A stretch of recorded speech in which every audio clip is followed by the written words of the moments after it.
ANMR ನ್ಯೂಸ್ಗೆ ಸ್ವಾಗತ. T ದೇವಪಲ್ಲಿ ಗ್ರಾಮದ ತೋಟದಲ್ಲಿ ಬೆಳೆದಿದ್ದ ಅಕ್ರಮ ಗಾಂಜಾ ಗಿಡಗಳ ವಶಕ್ಕೆ ಇಬ್ಬರ ಬಂಧನ.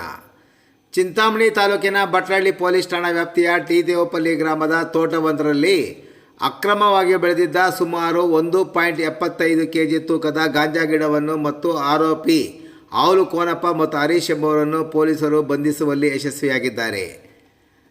ಖಚಿತ ಮಾಹಿತಿಯ ಮೇರೆಗೆ ಚಿಕ್ಕಬಳ್ಳಾಪುರ ಜಿಲ್ಲಾ ರಕ್ಷಣಾಧಿಕಾರಿ ಮತ್ತು ಚಿಂತಾಮಣಿ ಉಪವಿಭಾಗದ ಡಿವೈಎಸ್ಪಿ ರವರ ಮಾರ್ಗದರ್ಶನದಲ್ಲಿ ಗ್ರಾಮಾಂತರ ಠಾಣೆಯ ಸರ್ಕಲ್ ಇನ್ಸ್ಪೆಕ್ಟರ್ KN ಶ್ರೀನಿವಾಸಪ್ಪ ಮತ್ತು ಭಟ್ರಳ್ಳಿ PSI ಪಾಪಣ್ಣ ನೇತೃತ್ವದ ತಂಡ ಟಿ ದೇವಪಲ್ಲಿ ಗ್ರಾಮದ ಆವಲು ಕೋನಪ್ಪ ಮತ್ತು ಹರೀಶ್ ಜಮೀನಿನ ತೋಟದಲ್ಲಿ ಅಕ್ರಮವಾಗಿ ಬೆಳೆದಿದ್ದ ಗಾಂಜಾ ಗಿಡವೊಂದನ್ನು ಬೆಳೆದಿರುವುದನ್ನು ತಪಾಸಣೆ ನಡೆಸಿ ಇಂದು ಬೆಳಗ್ಗೆ ದಾಳಿ ನಡೆಸಿ ಅಕ್ರಮವಾಗಿ ಬೆಳೆದಿದ್ದ ಅಕ್ರಮ ಗಾಂಜಾ ಗಿಡ ಮತ್ತು ಮಾಲೀಕರನ್ನು ವಶಕ್ಕೆ ಪಡೆದುಕೊಳ್ಳುವಲ್ಲಿ ಯಶಸ್ವಿಯಾಗಿದ್ದಾರೆ.